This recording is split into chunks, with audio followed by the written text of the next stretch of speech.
Bonjour ma petite famille ésotérique, j'espère que vous allez tous bien et que vous préparez tous de joyeuses fêtes de Noël.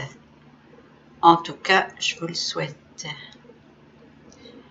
Aujourd'hui, donc c'est la deuxième conférence sur les régressions, comme je vous l'avais promise, et on va surtout parler du karma, le karma. Ce terme est entré dans le langage courant, mais est-ce qu'on sait vraiment de quoi il s'agit? En général, quand je parle de karma, je fais allusion à ce que je subis de contrariant dans ma vie actuelle. J'imagine que j'ai raté quelque chose dans une des vies précédentes, mais la loi de causalité m'oblige à le réparer, de préférence maintenant. Autrement, non seulement je le reporterai dans mes vies futures, mais en plus, il va s'alourdir. Et c'est ce travail de réparation obligatoire qu'on appelle le karma. C'est pas forcément une dette à rembourser, mais parfois juste un trait de caractère à corriger. Et en réalité, ce n'est pas que ça. Le karma, ça correspond plus à un acte inachevé qu'à une faute. Dans le karma, quelque chose n'a pas été terminé, alors il faudrait le terminer aujourd'hui, dans la vie actuelle, ici et maintenant, si possible. Le plus souvent, nous vivons le karma comme une punition, alors qu'il faudrait plutôt le considérer comme une leçon, une opportunité à nous améliorer. Le karma correspond à nos actes et à nos pensées négatives. Nous en créons tous continuellement si nous n'essayons pas d'élever nos pensées vers les vibrations d'amour. Par contre, si on fait ce travail, on peut alléger considérablement notre karma et même l'annuler, parfois sans le savoir, ce qui nous évitera bien des peines. D'où la nécessité de rester le plus possible dans le positif. Mais la vie contient aussi du dharma, tout le positif accumulé de vie en vie, dont on bénéficie maintenant de façon positive, qui réapparaît comme des chances, des dons et tous les petits bonheurs que nous rencontrons sur notre chemin. Tant que nous avons du karma, nous avons tendance à revenir, à nous réincarner pour essayer de l'effacer. C'est aussi une erreur ou un choix, car contrairement à ce que disent certains, nous ne sommes jamais obligés de nous réincarner. Certaines philosophies prônent même de nous libérer définitivement de cette roue des vies qui ne fait que nous enchaîner. Ce choix, c'est nous qui le faisons après notre mort, au passage des télonies dont j'ai déjà parlé. D'ailleurs, j'en reparlerai. Quel est le rapport entre le karma et la liberté? On peut se poser la question. Où se trouve notre prétendue liberté si nous sommes enchaînés à notre karma? Évidemment, vu sous cet aspect d'obligation, il semble que je n'ai pas le choix. Impossible d'échapper à mon karma. Et ce que je refuse d'assumer dans une vie réapparaîtra obligatoirement dans une autre et souvent amplifié par mon refus de régler ce problème. Assumer le karma semble obligatoire, c'est la loi de causalité, la loi karmique de la justice imminente. Elle dit que tout ce qu'on fait entraîne une conséquence irrémédiable et chacun subit tôt ou tard le résultat de ses actes. Cette loi s'opposerait donc au principe de liberté, la liberté qui nous est donnée par le Créateur. Quelles sont les parts de chacun dans la vie? Une des réponses est peut-être dans l'analyse spirituelle de la réincarnation dont je vais parler maintenant. À l'origine, donc bien avant nos incarnations, nous étions dans la maison du Père, jusqu'au jour où nous avons choisi de partir car l'homme est libre. Nous avons donc quitté la lumière originelle, puis notre part d'héritage qui était notre parcelle divine, pour aller dans un autre royaume, le royaume terrestre, Malkout de l'arbre de vie pour ceux qui connaissent la Kabbale. Mais comme nous nous rendons bien compte que nous ne sommes pas chez nous sur terre, nous cherchons plus ou moins consciemment à retourner au royaume céleste.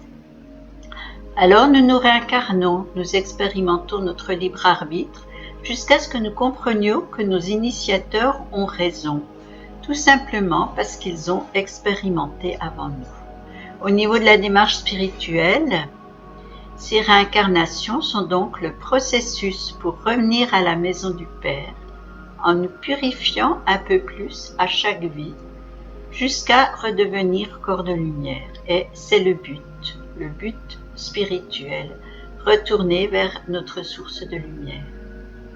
Les incarnations successives nous permettent de le comprendre, car la Terre et tous les mondes de troisième dimension sont des planètes écoles. Au plan spirituel, l'homme est donc sur Terre pour se déifier, se réunifier au cosmique, et ces réincarnations sont ses examens de passage. Il doit se ressouvenir de ses origines et prendre conscience que le véritable but de son retour sur Terre est de faire le chemin à l'envers, revenir à ce qu'il a quitté. La théosis, ce qu'on appelle théosis, on va vous l'écrire, la déification. Quant à la part du libre arbitre, elle réside dans notre décision de régler notre karma ou pas. On peut ainsi reporter cette décision éternellement de vie en vie. Évidemment, on en subira toujours plus les conséquences, mais nous avons le choix. Voyons maintenant comment nous pouvons dissoudre le karma, essentiellement par l'amour, le pardon et le supramental. Aujourd'hui, je vais parler du plus important, l'amour, car dans notre relation à l'amour avec les autres, c'est par cette relation que nous pourrons nous couper de nos réincarnations et redevenir des corps de lumière. Au niveau historique et spirituel, cette nouvelle possibilité serait due à Jésus, car c'est ce qu'il a fait. Il a amorcé la rupture de l'ancienne loi du talion appliquée inexorablement à son époque, qui était la loi de réciprocité du crime et de la punition. Vous la connaissez tous, œil pour œil, dent pour dent. Je rappelle que je parle de l'entité Jésus parce que c'est l'enseignement que j'ai reçu. Mais je rappelle que Jésus est une entité qui existe dans toutes les religions et que chacun imagine à sa façon. Dans ce cas, dans mon cas actuellement, il s'agit du christianisme. La notion de pardon n'existait pas. À l'époque de Jésus, on appliquait la loi œil pour œil, dent pour dent. Et Jésus a été un des premiers à l'enseigner. Avec lui, tout a été absous par l'amour. Depuis, nous sommes capables d'aimer et de pardonner et ainsi d'annuler le karma. Donc c'est l'amour et le pardon qui dissolvent le karma, les vibrations négatives, surtout sur le plan astral, donc dans le deuxième corps énergétique. D'ailleurs, se rendre réceptif à l'amour, c'est le processus de toute initiation. Quand l'amour vient sur le monde, la liberté vient sur le monde. L'homme n'est libre que s'il vit en fonction des lois d'amour, sans transgresser les lois divines. Sinon, il est rattrapé par son karma. Loi divine, c'est amour et justice. Amour surtout, parce que la justice est encore une notion vue sur son plan divin, pas humain. Ça signifie que nous sommes tous connectés et qu'il suffit de rester réceptif pour entrer dans le supramental. Et au niveau ésotérique, le symbole de la crucifixion de Jésus est l'entrée de notre planète, la Terre, dans le supramental, qui est l'énergie divine. Depuis cet événement, le supramental descend en l'homme sans notion de mérite. Nous sommes donc tous des initiés, des contactés en puissance. Il suffit de rester ouvert, prêt à accueillir cet appel de là-haut. Car l'appel ne dépend pas de nous. C'est là-haut que ça se passe. Donc je ne dois pas chercher à monter, mais laisser descendre. C'est pourquoi il est si important de dissoudre le karma le plus rapidement possible, ce qui permettra à cette connexion là-haut de retrouver plus vite notre corps de lumière. Le karma fait un barrage, un filtre négatif entre cette connexion qui descend du céleste et nous. Donc, essayons d'entrer dans la vibration d'amour et d'y rester, puisque l'amour mène évidemment au pardon. Mais qu'est-ce que le pardon? Le plus simplement, c'est le fait de ne plus vouloir à une personne qui nous a offensés. Mais ça ne suffit pas de dire « je pardonne ». Le pardon doit être un acte du cœur, un travail de compréhension dont l'aboutissement devrait mener à cette constatation: à la place de cette personne qui m'a fait du mal, j'aurais fait la même chose, j'aurais pas pu faire autrement. Ça, c'est une compréhension très importante qui peut mener au véritable pardon, parce que le pardon, c'est un acte charitable, mais c'est surtout un acte de libération, car seul le pardon peut couper le lien karmique. Autant dire que ce genre de pardon est difficile à donner, pourtant c'est celui-là qu'il faut, car il mène aussi à la résilience, c'est-à-dire l'acceptation de ce qu'on a subi, non plus comme une offense qui relève de l'ego, mais comme une expérience nécessaire à notre élévation spirituelle. Là s'amorce le véritable pardon, celui qui ouvre le cœur au lieu de valoriser encore plus l'ego. C'est sur ce pardon-là que fait travailler le praticien lors d'une régression.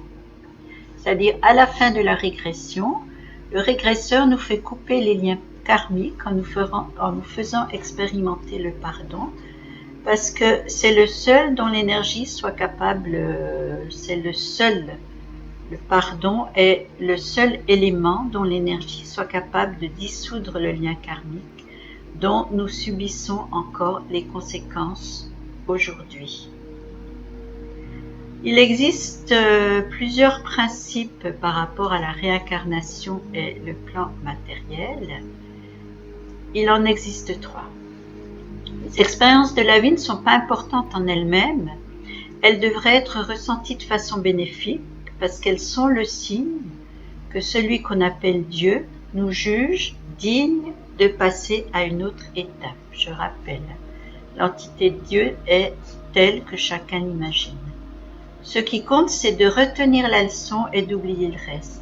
Comme ça, on arrive à une meilleure compréhension et un désir grandissant de savoir d'où nous venons et où nous voulons retourner. Le travail de régression peut être un outil de reliance à cette force spirituelle qui nous pousse à nous détacher du plan matériel. Mais le plan matériel est nécessaire et il faut le considérer dans son utilité, mais sans en devenir dépendant.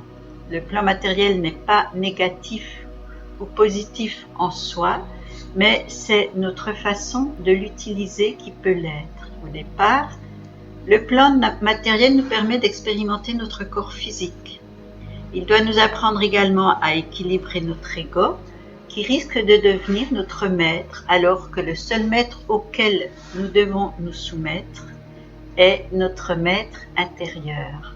En s'attachant au matériel, on se condamne au malheur, mais c'est justement ce que recherche l'ego, nous faire croire que posséder rend heureux.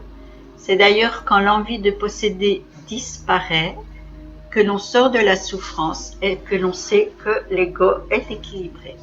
Donc on est attaché au plan matériel, on se réincarne. Et plus on s'attache au plan matériel, qui est l'adultère cité par l'Église dans les commandements, plus on se réincarne.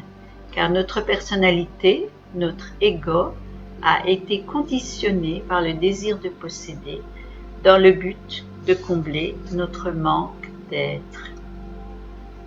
Or, l'avoir, la possession, ne peut combler notre manque d'être. Au contraire, plus on possède, plus on a besoin de posséder, plus on en a, plus on en veut.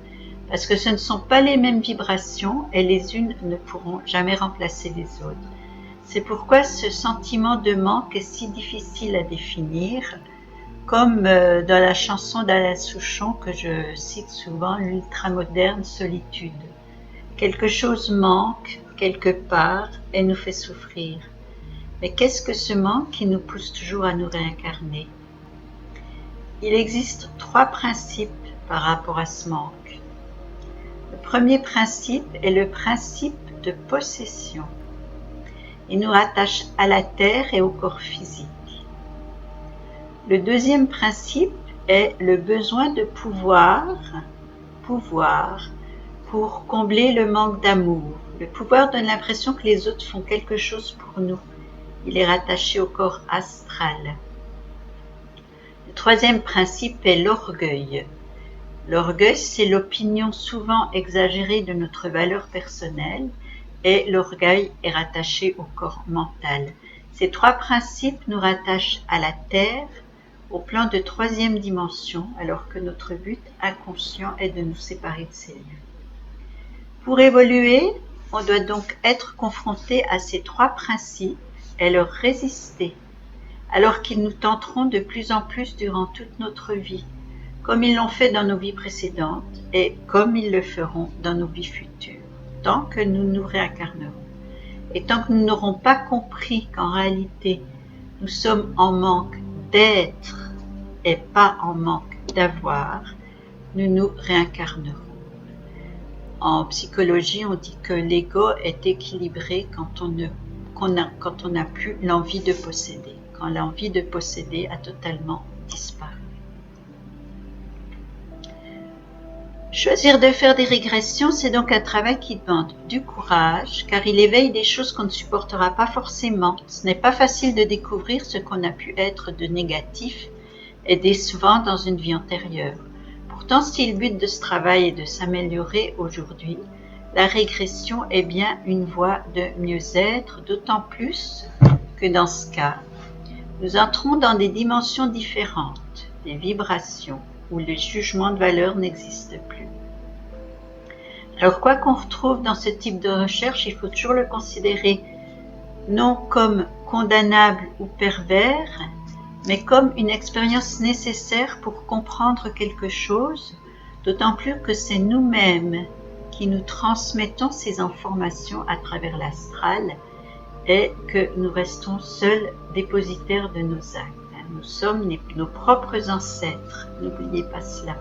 Car n'oublions pas que dans cette immortalité de réincarnation successive, nous devons tous vivre toutes les expériences, donc celle du bourreau comme celle de la victime. Espérons simplement que celle du bourreau est déjà passée et que nous n'aurons plus à la revivre. L'essentiel est de savoir ce que nous allons faire ici et maintenant, et c'est là, à mon avis, toute la magie de la régression.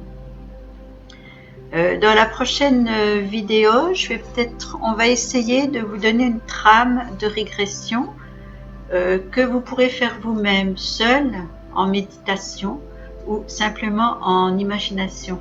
C'est sans danger, mais évidemment, ça n'aura pas le même impact que le travail fait avec un régresseur. En plus, là, je ne pourrais pas vous voir, alors que les régressions que je faisais avec les gens, c'était toujours à ma présence, je les voyais, donc je pouvais surveiller ce qui se passait.